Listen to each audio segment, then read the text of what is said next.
Olá, crianças! A teoria que nós vamos abordar nessa videoaula é a teoria burocrática. E eu estava ansiosa para chegar na teoria burocrática, porque sempre que a gente pensa em burocracia, a gente pensa em algo muito ruim.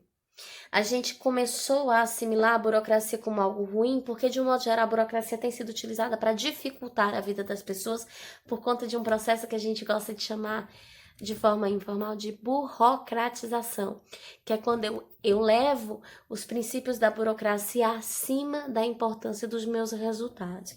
A teoria burocrática, ela evolui dos pensamentos de Max Weber.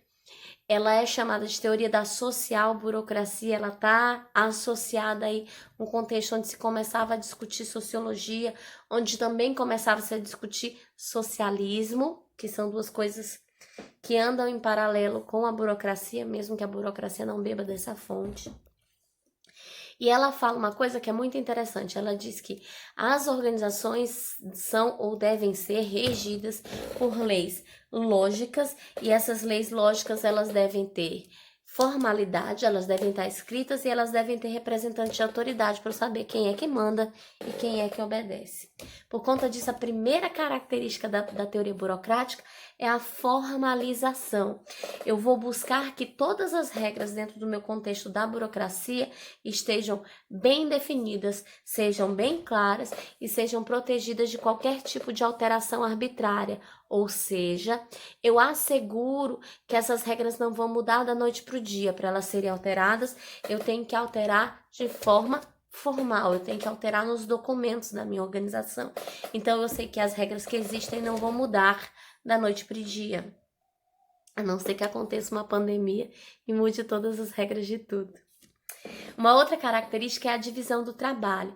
Na burocracia, eu também falo de divisão do trabalho, como se falava, por exemplo, nas teorias clássicas e científicas, mas não tão subdividido quanto nas teorias clássicas e científicas. No entanto, cada elemento dentro da burocracia tem uma função, exerce essa função e ele vai focar nessa função e só nela para evitar qualquer tipo de conflito por estar invadindo as competências e as funções de outro indivíduo, de outro setor. O que é bastante interessante, né, turma? Porque quando as atribuições não ficam muito bem definidas, muitas vezes eu acabo invadindo o espaço que não me pertence e chegando a tomar conta de atividades que não são pertinentes à minha tarefa. Outra característica muito importante dentro da burocracia é a existência bem clara de hierarquia. Fica bem claro o sistema piramidal de quem está em cima manda em quem está embaixo e de que essa estrutura da pirâmide vai ser sempre subalterna, abaixo, o que está embaixo ao que está em cima. Isso me permite saber exatamente quem manda e quem obedece, mas principalmente me assegura que eu saiba quem manda em cada setor e que eu tenha isso feito de forma bem objetiva. Tenho ainda a profissionalização dos meus funcionários. Na burocracia, eu não vou escolher cientificamente os meus funcionários, mas eu vou profissionalizá-los dentro do que eles façam, seja por treinamento e desenvolvimento, seja pelo recrutamento por meio de concurso, onde eu vou buscar o mais qualificado, entre aspas, né? Outra característica da burocracia é o que a gente chama de impessoalidade. As pessoas não são pessoas, as pessoas são cargos. Se em algum momento aquela pessoa deixar de estar naquele cargo, aquele cargo pode ser exercido de forma muito tranquila por qualquer outra pessoa, porque tudo que existe naquele cargo está formalizado. Então, o indivíduo só existe dentro do cargo cumprindo as suas tarefas. Essas pessoas podem ser facilmente trocadas ou descartadas, para que o meu sistema não deixe de funcionar porque eu perdi um funcionário, ou porque ele está de férias, ou porque ele adoeceu, ou porque ele morreu, ok? Uma outra característica, uma característica da qual tem se falado muito, que é a competência técnica e meritocracia. As pessoas exercem as tarefas e os cargos para os quais têm mérito. Elas são promovidas por mérito. Elas executam tarefas quais elas têm competência. Por isso se faz muito concurso público para exercer cargos em organizações burocráticas, porque aí eu tenho condições de escolher quem é o mais qualificado para aquela tarefa. e eu vou direcionar esse indivíduo com essas competências técnicas para aquela tarefa. E esses indivíduos só vão ser promovidos, só vão ascender de cargo se eles tiverem mérito para isso. Eles só vão ascender por meio da meritocracia. Uma outra característica muito importante é a separação entre a propriedade e a administração. É muito claro que todos os bens, os meios de produção, as ferramentas, as máquinas pertencem à empresa e não ao funcionário.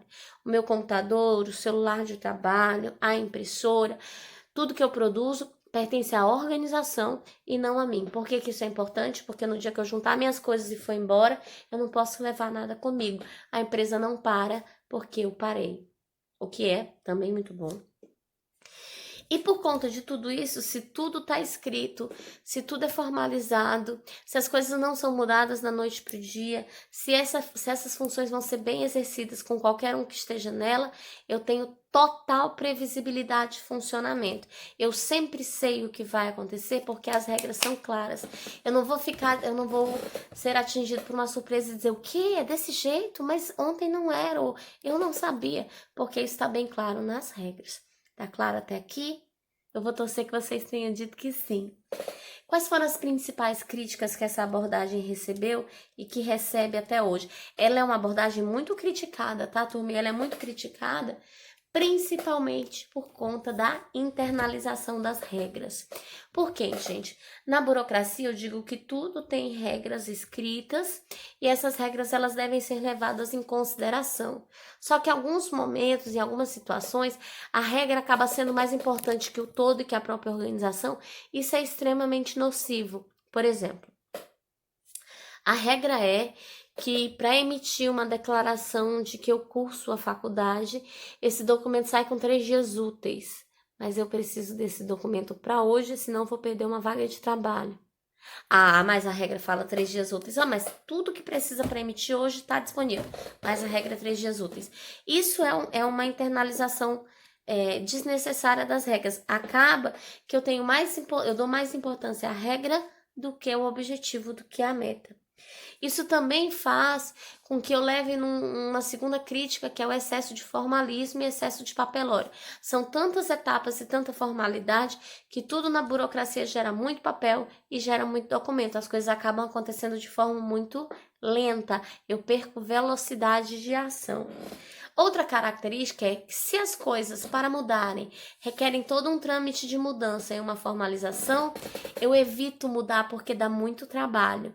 Acaba criando uma necessária resistência à mudança. Outra crítica severa é a despersonalização. Os indivíduos não são indivíduos, eles são cargos. As pessoas deixam de ter características individuais e passam a ter características dos cargos que elas exercem. Elas viram o cargo, o que é um pouco pesado em alguns casos. É o caso, por exemplo, quando a gente escuta alguém falando sobre o presidente Lula ou sobre o presidente Fernando Henrique, eles não são mais presidentes, mas parece que eles ainda estão imbuídos do cargo, eles ainda estão vestidos do cargo. Aliás, eles ainda têm uma série de benesses que advém do cargo de presidente. Outra crítica severa é a categorização por meio do processo decisorial, ou seja, o indivíduo que está no cargo maior, ele sempre vai ser o responsável por tomar a decisão, mesmo que ele não seja o maior qualificado, o mais informado, o mais preparado para aquela decisão em específico. Uma superconformidade com as rotinas também é uma crítica, porque acaba que é tão difícil mudar que eu vou aceitar as rotinas que eu tenho e seguir só com elas. E se eu seguir só com elas, como é que eu vou ter algo novo e descobrir que tem algo novo que é melhor? Muito dificilmente eu vou. Eu vou me adaptar às rotinas que tenho e me manter com elas. Outra característica que é bem própria da burocracia é uma exibição, uma ostentação, um pavoneamento de autoridade. Manda quem pode, obedece quem tem juízo, e mostra-se muito isso do eu mandei e você faz, você é meu subordinado. A comunicação fica bem prejudicada quando isso acontece, porque as pessoas acabam não confrontando, não discutindo, não discordando com seus superiores hierárquicos. Isso faz também com que a minha organização tenha uma dificuldade severa com o cliente. Por quê, turma? Porque se a regra é mais importante que o resultado, se o formalismo é mais importante do que a facilitação, acaba que muitas vezes eu crio um processo tão lento, tão burocrático, tão cansativo, que eu perco o cliente para não perder a regra. E ainda, como última crítica que a gente comenta, a burocracia não leva em consideração as características de cada ser humano, as características de cada indivíduo, e também não leva em conta que é bastante importante os grupos informais. Ela age como se só existissem grupos formais. Certo, crianças? Alguma dúvida? No finalzinho dessa aula, a gente tem um estudo de caso sobre criatividade versus regulamentação. Eu vou disponibilizar ele no Google Classroom e eu gostaria que vocês respondessem, tá bem? Por hoje é só, e dessa videoaula vocês são liberados. Tchau, tchau!